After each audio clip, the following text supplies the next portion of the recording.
Astăzi, sezon 1, 4 episod, Alex face constipație mâncând multă pâine, dus la doctor, pedepsit. Nom nom nom nom nom.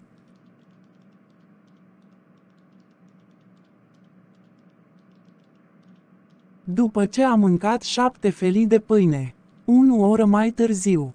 Ai, mă doare.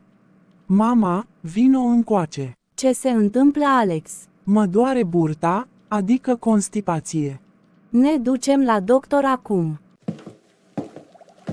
Vine doctorul la tine și te controlează. Bun. Dă să te controlezi constipația, cum îi ia.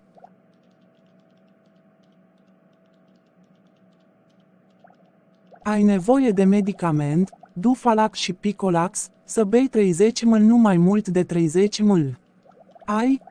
Ai. Acasă. Să te tratezi de 30 de minute, la constipație. După ce l-a tratat pe Alex tot.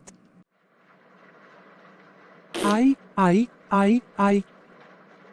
Mă doare tare, oa! Fiu, în sfârșit, a ieșit toată caca.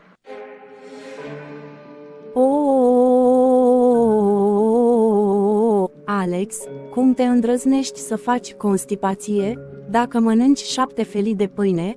Din cauza ta, ne-am dus la doctor și am luat medicamente ca să te tratezi. Gata, ești pedepsit pentru 2 zile, du-te în camera ta.